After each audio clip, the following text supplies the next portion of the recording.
ایک روایت میں آتا جب کوئی شخص جھوٹ بولتا ہے تو اس کے منہ سے بدبو نکلتی ہے۔ عام لوگ تو نہیں اس کو سونگتے، لیکن اللہ کے فرشتے اس کو سونگتے ہیں اور ایک ایک میل تک رحمت کے فرشتے دور ہٹ جاتے ہیں۔ اور جھوٹ پر جھوٹ بولا جائے تو پھر اللہ کے فرشتے کتنے دور ہو جائیں گے۔ تو اپنی زبانوں کو، اپنی لہجوں کو سچائی کا خوگر بنائیں۔ اخلاقی بگاڑ صرف زبان کا نہیں ہوتا، رویے کا بھی ہوتا ہے۔ آپ کسی شخص کے ساتھ تلخ رویہ رکھیں، آپ اشارہ ابرو سے یا اشارہ چشم سے کسی کی تحقیر کریں تو اسلام اس کی بھی حوصلہ شکنی کرتا ہے۔ کسی کو عزت دیں، نہ کہ کسی کی تحقیر کریں۔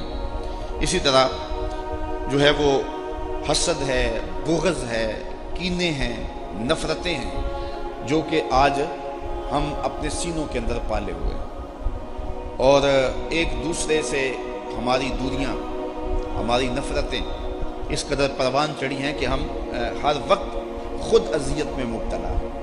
اگر میں کسی کے لیے حسد اپنے سینے میں رکھتا ہوں تو شاید محسود کا تو کچھ نہیں بگڑتا، لیکن اس حسد کی وجہ سے میں لمحہ لمحہ جو ہے وہ اذیت میں مبتلا رہتا ہوں۔ اس لیے اپنے آپ کو سلیم الصدر بنائیں۔ اپنے سینوں کو جب ہم پاک کریں گے تو معرفت کا نور سینوں میں نازل ہوگا۔ تو میں آپ سے گزارش کروں گا کہ اپنے اندر کی صفائی کے لیے میں اور آپ کوشش کریں، اور حسد سے، حقد سے، بغض سے، کینے سے اپنے آپ کو صاف کریں اور اپنے آپ کو پاکیزہ بنائیں، اور اپنے رویوں کے اندر خوبصورتی پیدا کریں۔ حضور نے ارشاد فرمایا، مسلمان کی تعریف کی، من سالم المسلمون من لسانہ و یدہ، جس کے ہاتھ سے اور جس کی زبان سے دوسرا مومن مسلمان محفوظ ہو، وہ بہترین مسلمان ہے۔ یہ مسلمان کی تعریف کی گئی ہے۔ تو ہم ایسے خوبصورت ہوں کہ ہمارے مومن بھائی کو ہماری جانب سے کوئی فکر نہ ہو کہ یہ میرے لیے ضرر کا سبب ہوگا، اذیت کا سبب ہوگا۔ اس طرح خوبصورت ہماری زندگی گزرے۔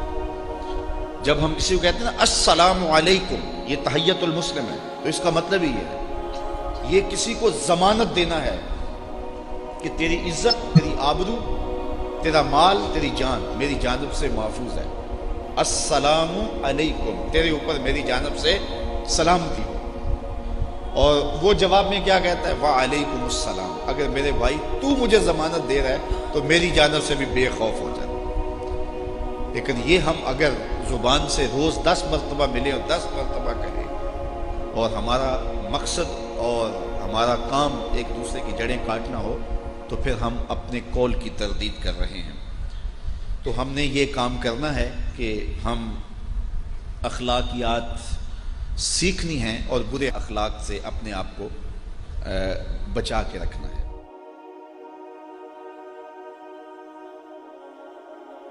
اسلام ایک مکمل دین ہے۔ ہماری زندگی کے ہر گوشے میں اسلام کی تعلیمات ہیں جن کو اختیار کر کے ہم اپنی زندگی گزار سکتے ہیں۔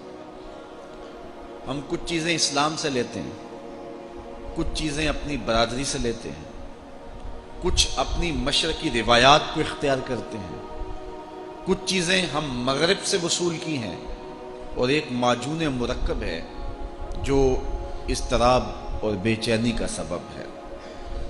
بلکہ ہماری تقریبات ہی دیکھ لیجئے، نکاح کی تقریب ہی دیکھ لیجئے کہ پہلے ہم اتنا بڑا مجمع کثیر لے کے بیٹی والوں کے گھر پہ حملہ کرنے نکلتے ہیں، اور پھر 2 بجے کا ٹائم دیا اور 4 بجے گھر سے نکل رہے ہیں۔ وعدہ خلافی یہ یہودیوں کا طریقہ ہے، اور پھر ہمارا لباس اور ہماری بے پردگیاں یہ نصارہ کا رنگ ہے۔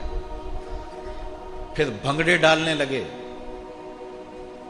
ہم نے کہا میاں یہاں اسلام والی کیا چیز ہے؟ کہا تھوڑی دیر ٹھہرو، ابھی مولوی صاحب آئیں گے، یہ چند لمحوں کے لیے دھوم دھڑکا روک لیا جائے گا اور ان کو اسٹیج پہ بلایا جائے گا، ایک رسم ادا ہوگی، وہ حصہ اسلام کا ہے۔